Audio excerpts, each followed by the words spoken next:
All right, guys, we are recording. We have a bunch of questions here for the roundtable. This is our roundtable. I'm okay, I promise. I will survive the 15 minutes. Okay, so here we go. We're going to go around.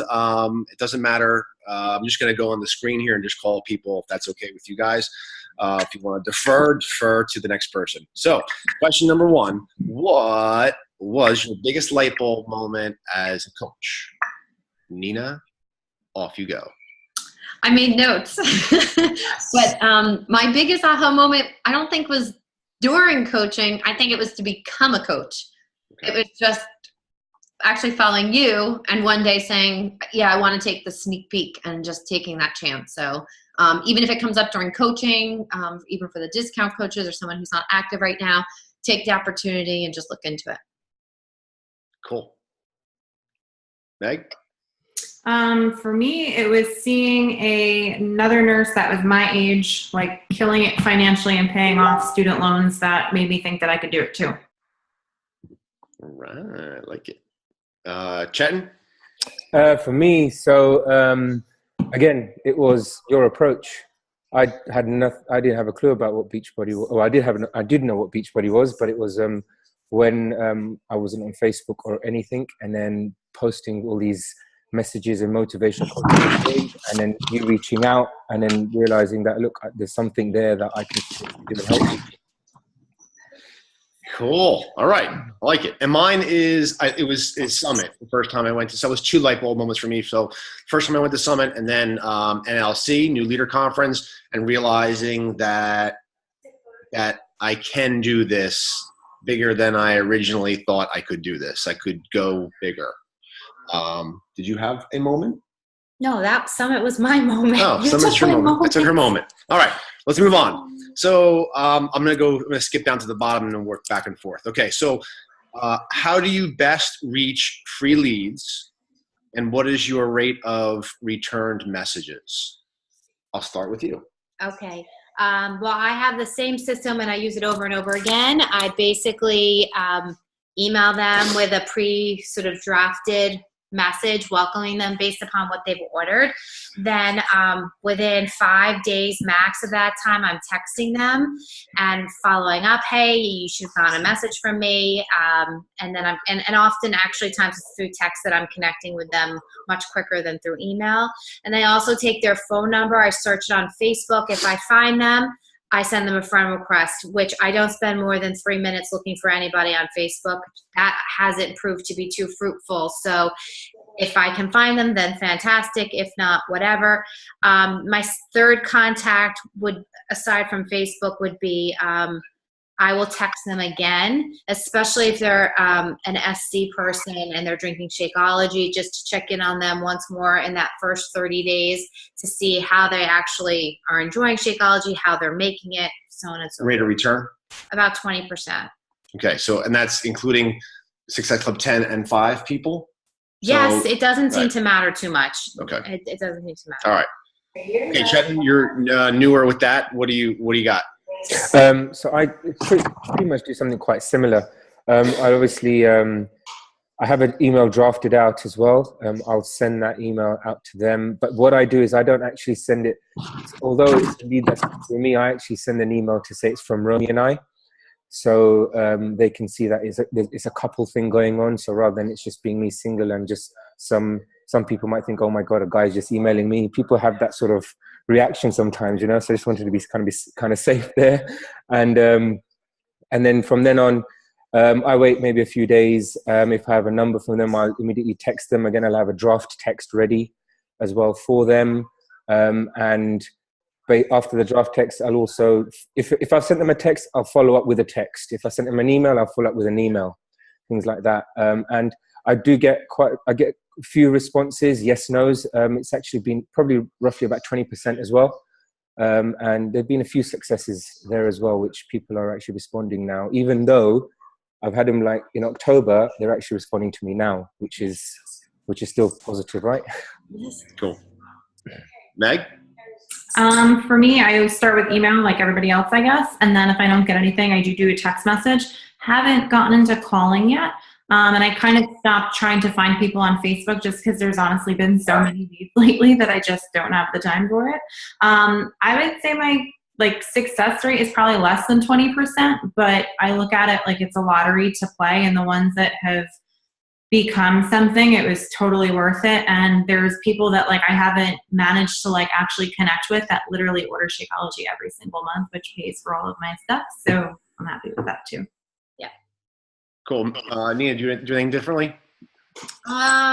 No, except one thing. When I send out my newsletter to my customers, it's not just the customers I know or I've made contact with. I also include free leads, even if I've never heard from them. And then I actually have had some recent success with people saying, yeah, I want to be in that challenge. Whether or not they actually end up purchasing something to be in the challenge is a whole other issue. But at least I'm getting in touch with them. And then I think someone mentioned you're looking for them on Facebook as well. So I've connected through with people through Facebook. But the return is low. It's 10 to 15% at the most to get a response from. But it can be, like Chetan said, long time later. But I just always keep them in my regular whatever I'm sending everybody else. Yeah, I think that people are getting anything from Beachbody, and you're going to assign them. So it's not always great leads, but sometimes they are great leads. So I guess the point is to try to make contact with them.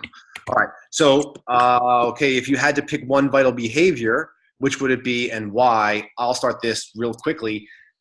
I battled this back and forth. I still think I'm going to say personal development, because I think all the other things can crumble down if you don't.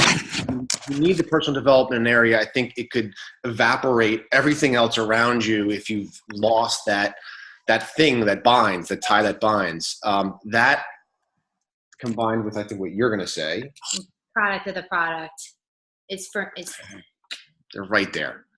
It was my number one, way before I was even a coach. I was doing these products and programs, and I was inspired by them, and I saw they worked, and you become a believer because you're watching it all work. And then, just if this last week was any indication, for me, if I'm not engaged in what I'm doing, if I don't have those 30 minutes, it makes it very hard for the rest of the pieces to fall into place. So. I gotta agree with that. So.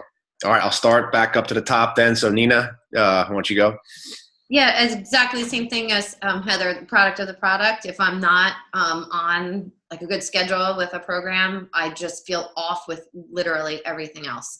So I feel like I'm just more regimented when I'm on the program, and that's how I can approach my business best. Cool. Meg? Product of the product for sure. Just because I feel like a coach at any level can do that and show that without having to be overwhelmed with some of the other things. It's simple to do. It benefits you the most. And it's honestly what I guess got me kind of started in everything. I was just sharing pieces of being proof of the product every single day. And that was the easiest thing to do. Everything else can come. Cool. Chetan? For me, it'd probably be the personal development. I've realized that even now being a fairly new coach into this business, if I've not done much on my personal development, I go in a completely different mindset. So if I've got to keep on top of it, and it just keeps me going as well. I mean, I've experienced it for the past few days when I've seen like I've had a bit of a low drop, and I'm like, hold on a minute, what am I doing here? I go away, do my personal development, come back, and I'm a completely different person. So that's had a huge impact on me as well. And it's one of the things, it's almost like a mantra now that I'll be doing every day. I'll be doing something to do with personal development, whether it's read a book or read something online or do something for myself. Perfect. All right, so moving right along, what is your approach to hitting Success Club every month? Who wants to jump on that one right away? I'll start. It's not really an approach, it's just a decision, because it just has to get done like anything else. So I guess my approach would be to just get it done as soon as possible, so it's not something to stress about or worry about. And then I feel like once I kind of can hit that, and I always shoot for like the first or second week, then I can focus on like helping everybody and, working on the team and things like that, and enrolling new coaches. But just do it as soon as possible so that it's fun, and you can just continue to build. Cool. Chetan? My approach at the moment, again, being new here, it's the same thing over and over again. So it's almost like hitting the reset every month. Got to start again, reach out to as many people as possible. It gets a bit slow for me. And then for some reason lately that I'm finding that at the end of the month that I actually get people and I hit the Success Club. So this month, although I've not hit the target that I wanted to hit at the beginning of the month, I'm not letting it get me down because I know I still have days. Whereas for the past few months, it was like I was in a panic. What do I do? What do I do? But I know that a strategy of mine is that I have to hit Success Club, whether it be 5 or 10. But I just want to aim high. Want to aim, make sure I do 10. But if don't do 10, don't feel bad. Carry on doing 5. So that's basically my whole approach so far, and it seems to be working. Yeah, no, absolutely. Nina, what do you got? Always have something to invite to. So, this month we're only halfway through, a little more than halfway. Got to think already for the next month and have something to invite to. So then you're already have that plan laid out for as soon as February hits now. Hopefully those people are going to get on board. Yeah, which is one of our other questions, which is what is your definition of inviting? And I think that kind of tie into each other. So same thing, you want to get it done as quick as possible, but that also means that you've had to have been doing the things, those vital behaviors the month before, or maybe even, the month before that. So because those seeds take time to grow. So just because you start inviting doesn't mean that those people are going to be the ones that are actually going to be joining you right this moment. So it is a planning thing. It is a consistency game. So the other thing is I tend to do a lot more inviting early in the month off of a big list kind of thing. But I work on that list, and then I also pull from follow-ups from prior months. So when I'm stuck, I just have to go back into a prior month where I start new conversations or fire up those conversations again. So it's just a bit of a cycle, but you have to be doing it. Because if you're not inviting, you can't follow up. There's no one to follow up with. And your follow-ups are going to spend way more time following up than you are inviting, because it takes way more conversations and follow-ups. Okay, so hopefully that answers that. So with only 3 minutes left, let's jump to okay, so here's a good one. If you could go back to when you started coaching, what would you do differently? I'm just going to start because that was my question. Okay, what I would do differently is early on, I would have treated this business more like what it really is, a life-changing business. Whereas I think we all it's natural to start as a hobby type coach because you're just kind of getting your feet wet, and you want to have some success, but you don't realize the enormity of this opportunity. So I would tell myself to go bigger earlier because you're wasting time. You have one while you're here? Well, mine's really just a practice point. I would have, from the very beginning, done a better job of keeping friends lists. And Facebook makes that really simple, but it's a great, simple way to then invite. So what I mean by that is every month or even every 2 months, just keeping track of all the new people you're adding to your network and putting them into a Facebook friends group, so that when you want to invite to your next free group or your next open house or whatever it is, you have these people in set groups and you can easily pull from them, as opposed to just wondering like, who the heck are my new friends, and not really being very focused. So I would have started doing, which we do now, but I would have done that way sooner. Cool. What do you got early on, Nina? Go. 2 things, and it goes along with what Heather's saying. Organize. You told me. It was one of the only things you told me, and I didn't listen. Keep track, because you're going to lose track of people. And I was like, no, you're not. I know everybody. I can and then it kind of just compounds so much over such a short time. And so organizing early, I think is a great idea, tracking system. And then the other one is just get into the habit of inviting early, because I had a long time success, several months of hitting Success Club with simply just having people come to me because they were following my post and asking me. So I didn't get into a good routine of inviting off the bat, and I should have. I should have taken those trainings and done exactly what they say, because then it was harder later to go back and relearn the beginning stages. Megan, what do you got? I would have started sooner.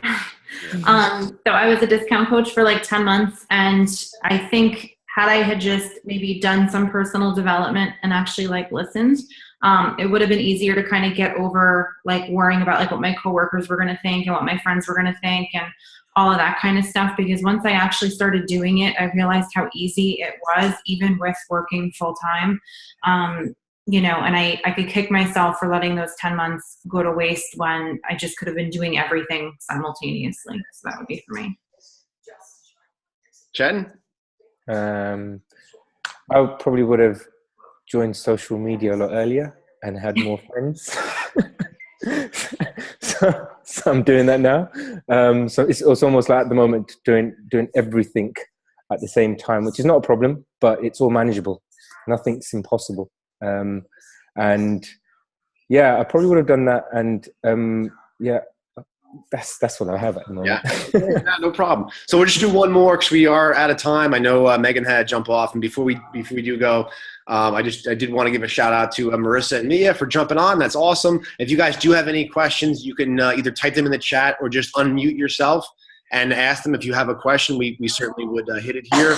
We're just recording this for all of our teams. We know most people can't jump on at this time, so yeah, so feel free to either type or unmute yourself. So the last one is really we'll just cover is, what is your top tip for a new or struggling coach, which is kind of similar to starting over, but why don't you hit that one? You have a top tip for a new or struggling coach? Just bring it back to the basics. Just go, even if you feel like you're so behind or you're so lost, just always go back to the beginning. And back to the beginning, do a power hour, which it'll get you doing your workouts again. It'll make sure you're drinking your Shakeology. It will make sure that you're inviting people, that you're following up. Just bring it all back to those 4 vital behaviors. And in the beginning, it's really the 3, and just refocus on them. And because I don't know if you guys caught the national call, I think it was on Monday.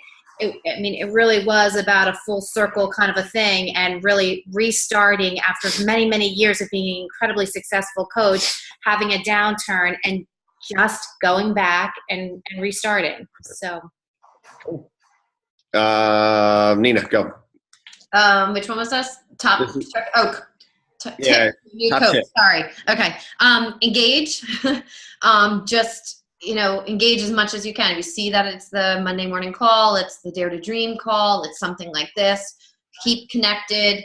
And then definitely on the other end, make sure you continually share, whether it's definitely posting, but also when you're talking to people, keep it as something that is part of the conversation you just have when you see people. So. All right.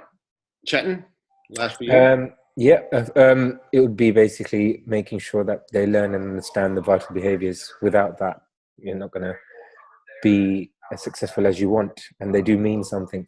So I try and read them every day and just keep them, drilling them into my head. And there's so many different things you learn from it. I'll finish it with just being a shower-upper, which means just showing up. That was, from day one, I just listened to my coach, and when they said to show up for everything, I just showed up. Wasn't always able to be there 100% for various reasons, but I still showed up to, team calls and trainings and did what I could with a full-time job. And hey, Romy. So yeah, showing up goes a long way, and just being present and absorbing stuff. You'd be surprised what you take with you and what you learn, and it keeps you fired up and going. So anyway, that's it, guys. That's all we have time for today. So we will do this again for sure. But if you do have anything, feel free to message any one of us, and we'd be happy to answer your questions, or how we'll save it for next time. All right, guys, have a great night. Be the best you, and dare to dream. See ya. See ya. I don't fight at the last minute.